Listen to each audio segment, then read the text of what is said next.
Welcome to this new episode of Biopilates Deep Dive. Today, I would like to explore an exercise that appears relatively simple when viewed from the outside, yet reveals remarkable biomechanical complexity once we begin to analyze it in depth.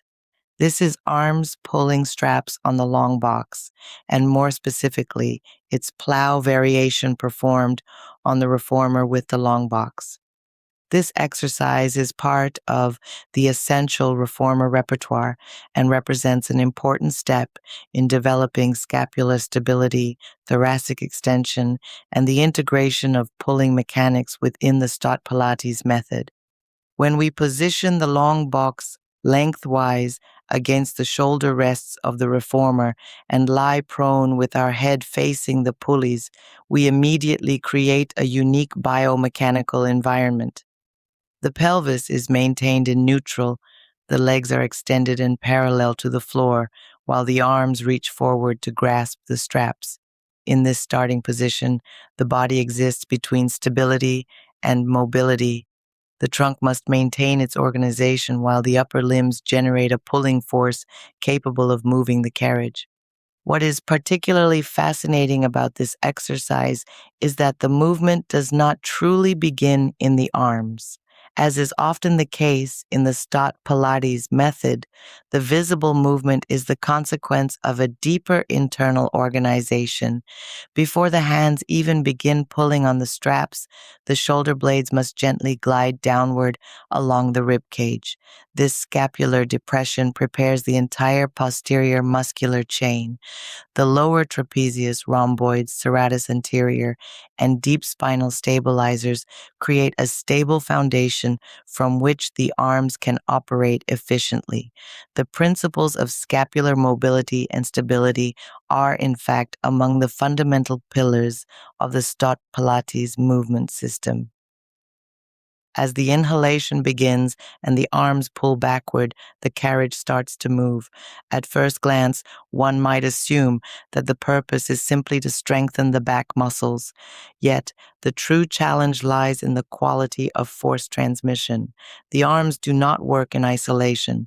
They transmit force through the shoulders, thorax, spine, and pelvis. Any loss of stability within one of these regions immediately alters the quality of the movement. This is precisely why scapular stability is so important. The scapulae possess extraordinary mobility because they are not directly attached to the thorax through a traditional bony joint. Instead, they depend almost entirely on muscular balance to maintain their position and orientation. This absence of direct articular support grants them tremendous freedom of movement, but it also demands highly refined neuromuscular control.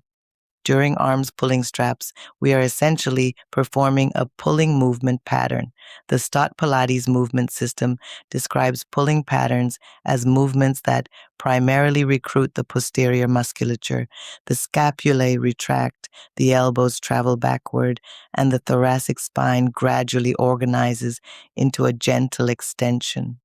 This pattern mirrors the functional activities of everyday life whenever we pull an object toward us or draw ourselves toward a fixed point.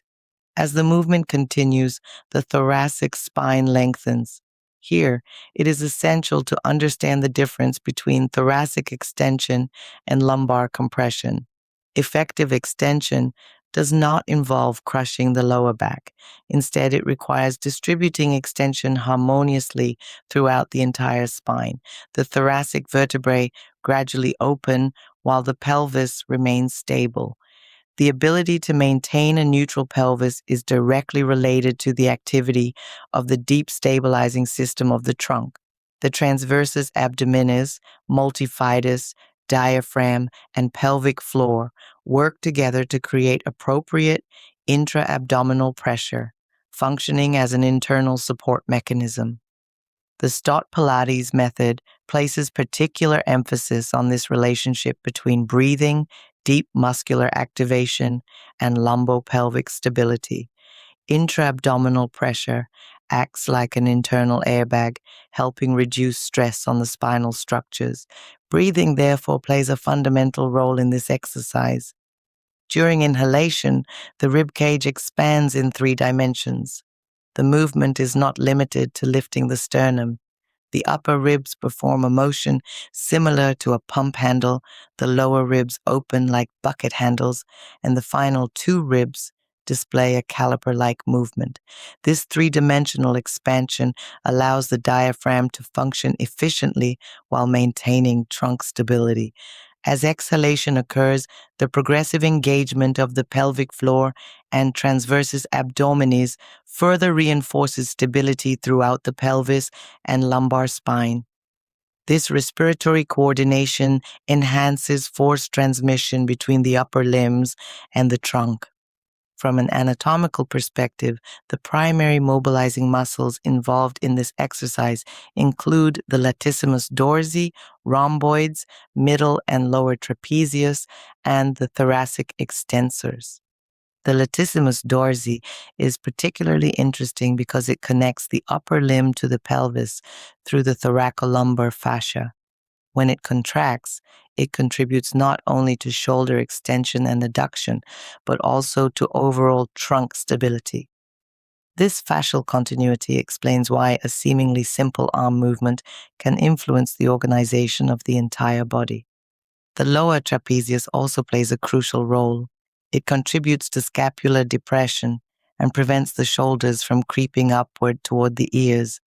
Excessive activity of the upper trapezius often creates cervical compensation. The practitioner may begin shortening the neck and generating unnecessary tension throughout the cervicothoracic region. The position of the head deserves special attention as well. Within the Stott Pilates method, the cervical spine should naturally continue the line established by the thoracic spine. The gaze remains slightly directed toward the floor, maintaining length through the back of the neck. Excessive cervical extension immediately increases the workload of the superficial neck muscles. The principles of head and cervical placement emphasize the importance of maintaining continuity between the thoracic and cervical regions. From a neurological perspective, this exercise strongly stimulates the mechanoreceptors found within the joints, muscles, and fascial tissues. These receptors continuously send information to the central nervous system regarding the body's position in space. The more precisely the movement is performed, the more accurately the brain refines its internal map of movement. This improvement in proprioception is one of the major benefits of the exercise. Through repetition, practitioners develop a more refined awareness of spinal alignment, scapular positioning, and overall postural organization. It is also important to address the most common errors. The first is pulling with the arms before properly organizing the scapulae. When this occurs, the movement becomes little more than an arm exercise and loses its integrated nature. The second common mistake is compensating through excessive lumbar extension. In this case, the practitioner attempts to lift higher by compressing the lower back. The third frequent error involves shortening the neck and elevating the shoulders toward the ears. To correct these issues, it is often helpful to return to the essence of the movement itself. Before thinking about pulling, think about gliding the shoulder blades downward. Before seeking greater amplitude, seek greater length. Before generating more force, improve the quality of the organization. This teaching philosophy perfectly reflects Merithew's approach to introducing new exercises. The objective is never to overwhelm students with information. Instead, movement is built progressively through layers, starting position, breathing, movement pattern, anatomy, biomechanics, and finally functional integration. Beyond strengthening muscles, arms pulling straps is therefore a remarkable movement education exercise. It teaches coordination between breathing, core stability, thoracic mobility, and scapular control. It prepares practitioners for many of the more advanced reformer exercises that require greater thoracic extension and postural control.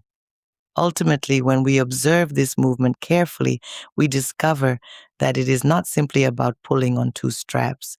It is about learning how to transmit force efficiently through the entire body. It is about organizing mobility around stability. It is about creating space within the spine rather than producing compression. Most importantly, it reminds us that in Stott Pilates, every visible movement is the expression of a much deeper invisible organization. It is precisely this intelligence of movement that transforms a simple pulling exercise into a true lesson in applied biomechanics. Thank you for listening, and I look forward to joining you again for another episode of Biopilates Deep Dive.